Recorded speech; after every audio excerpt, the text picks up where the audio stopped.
What's going on, guys? Welcome back to another session news video. Today I thought we'd do something different. There's a news article, an interview done with the game's producer Jeffrey Spicer. If you don't know Spicer, you should. He's always in the Creature Discord playing session. So this article was actually done a day ago as the time making this video, and it's from The Gamer, and it's done by Andy Kelly. Session interview: how a tiny indie studio made the world's best skateboarding simulator. The power of physics. After a long stint early access, Session is finally hitting 1.0 on September 22nd. This 90s flavored skateboarding game is a simulation in the truest sense, where everything you do, whether it's a flip, a grind, or a primo, is governed by a realistic physics system. While the likes of Tony Hawk Pro Skater and the EA Skate series take artistic liberties with the sport to make it accessible, Session takes a more authentic approach. Like real life skating, the difficulty curve is steep, and you will have a lot of time falling on your ass as you get to grips with your board. But mastering the game's idiosyncrasies and finally landing the trick you want is infinitely more rewarding as a result. It is. It really is. This guy knows what's up. With the launch of version 1 fast approaching, I quizzed Creature Studios producer Jeffrey Spicer about the journey Session has been on, its design philosophy. Session built up a passionate, dedicated following, myself included, while it was in early access, and I kicked the interview off by asking Spicer how this process has benefited the game. There's definitely so much you can gain from early access, especially when you're trying something unique like we are. We were trying to change the whole paradigm of how you interact with a skateboard game. It was definitely crucial for certain parts of the production, but to be perfectly honest with you, in the back end it almost becomes a conflict when you're trying to manage a game that you're making, blocking out noise and focusing on what's important. But you've also engaged a community that you're trying to appease as much as you can. Session's player base, especially early adopters, is deeply invested in the game and naturally has strong opinions about the direction it should take and features the development at Creature should include. It listens to all this feedback, but a small 9-person indie team can only do so much. That's true. These are the greatest devs ever. They actually interact with us. We give them feedback. They actually listen to us. They communicate. We get teasers and everything. Donovan's awesome. Freaking Monkhead is always in streams. Like, they actually care about the community in the game. Like, these are the best devs ever. I don't care what nobody says. In the early days of prototyping, when we were figuring out how people would play the game and the barriers to access, early access was really important and valuable, says Spicer. There is a lot you have to do to get a game finished that people outside of the industry don't necessarily understand. It's a very complicated process, and juggling these two things have been tricky. The overall benefit to us has been huge. Our early adopters are really dedicated fans. Hell yeah. They're either super into the idea of a skating game or the discipline of skating itself. We got a lot of hardcore gamers on board, but a lot of hardcore skaters too. Session's physics-driven gameplay makes for a brilliant, dynamic, realistic, and exciting skating game. There are no hidden assists or invisible hold-handing designs to create the illusion that you're a pro skater. When you grind, you don't snap onto the rail like in other skating games. You need to come in at the right angle and momentum to lock your trucks and nail it. This helped us manage scale, says Spicer. In a lot of games, things have to be exaggerated to make everything feel sleek and balanced, but our natural forces just work and we don't really have to question it. It's all about approach, attack, like real skateboarding. Yeah! God, I love this game. But replicating reality makes developing a video game really hard. So while our physics add a lot to the experience, it was challenging for our programmer to manage everything. He isn't even a physics programmer by trade, but we knew it was important to properly represent skating and make the world believable. It's remarkable that something as polished, unique, and genre-defining as Session is the product of such a small team. But it makes sense. This is a game with the scrappy, lo-fi, undeniably authentic feel of a self-filmed skate video, clearly made by people who live and breathe the art form even on their days off. The game is an homage to 90s skating, when skating was a subculture, says Spicer. I used to watch all my skate videos on a TV VHS hybrid where I had a sticker saying skateboarding is not a crime, and I wore that famous Mark Gonzalez use a skate go to prison Alcatraz shirt too.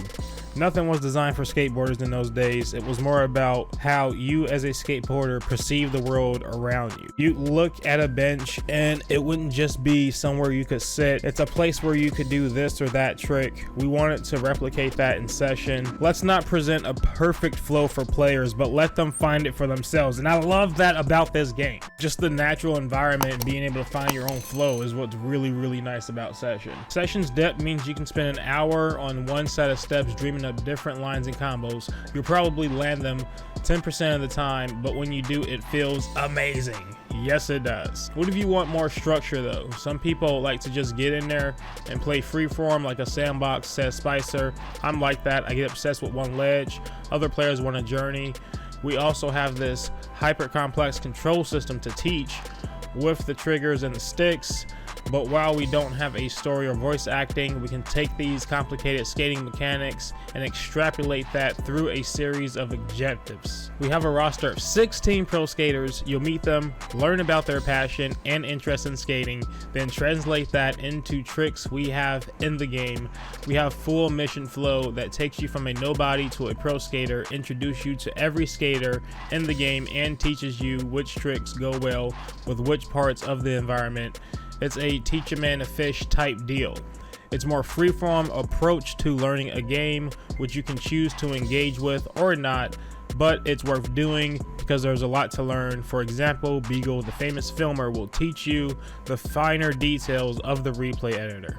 Session features a ridiculous number of tweakable controls and variables. You can customize the experience to within an inch of its life, which has obviously benefited in the long term, but I wonder if Spicer is worried that fresh, inexperienced players will stumble into the menus and make life hard on themselves. Yes, they will. I know, I've experienced firsthand. All my XL homies, y'all make hype. Y'all be jumping into session neck first, manual catch, 0% grind alignment. I'd never seen it before in my life. It was crazy. Spicer says, we expect it. We know that with any game where you give players full control over everything, there's a chance someone will choose to give themselves the worst experience. We do have all these levers to pull, but to make things clear, we've taken what is critical to the core experience and put that at the forefront. We have a few control presets, assisted, easy, default, and hardcore, and some are more welcoming than others. Yes, you can choose what kind of experience you want to get used to it and then customize it from there. I personally a big fan of hippie jumps. It's stupid, but I love them. And the latest gameplay clip, you can see someone doing a kickflip hippie jump. That isn't a feature, but it's totally possible. In the game settings, you can change the separation of the player and the board and your pop height. We also give players a lot of agency to play session in unique ways. We decided to embrace the game's complexity and let players manage it. They embrace what the players want. That is absolutely awesome. They never say some stupid crap like it's not in their creative vision. Thank you so much, Creature. Skateboarding is an interesting art, says Spicer. I've been a skater for over 20 years and we all do it differently. Some people like to bomb hills, others find it too scary and will just rather do manuals. You can't just say this is skateboarding, it's grinding and flip tricks. There are fringes and some of them are coming back, like the kind of super technical freestyle skating done by people like Don Brown, Andy Anderson, and Rodney Mullen. We have Daewon Song in the game, and in the 90s people went wild for Mullen versus Daewon. We sat there for hours watching their videos over and over trying to figure out how they did this stuff. Yeah. We acknowledge that freestyle skating is important, so we've put the option to perform primos and Caspers in the game. It's there, but it's optional. It's not a part of the core feature set. We want to provide these experiences but not make things too complicated for beginners. We still have some rules that needs to be cleaned up. Even though Session has left early access, development is still pretty much ongoing, and all future updates to the core game, of which will doubtless be many, will be completely free. I end our chat by asking what Spicer, as a real life skater, gets out of playing Session. He says, I live in Montreal. We get about 4 to 5 months of snow. I don't have to throw on a helmet, get in a car, and drive to a park and skate. I have 2 kids. I bust my ass to get out there, get sweaty, and look after them. I mean, I still do it. I'm doing it tonight. But if my knee act up, my kids stayed up too late, or there are no helmets at the park, I can hop on session. I'm nearly 40, been skating since the 90s, and I'm still holding strong. But age and gravity are going to kick in at some point for all of us, and this game will keep that spirit alive. Yes, awesome. Man, that was pretty sick. Really excited for session 1.0.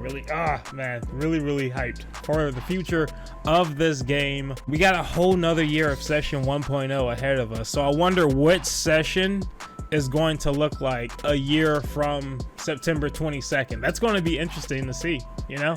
If you enjoyed this video, please be sure to leave a like, leave a comment, subscribe, and also 80% of you guys aren't subscribed to the channel, so please hit that subscribe button, turn on the notification bells. If you enjoy session content, we're always in here making session content in this mug.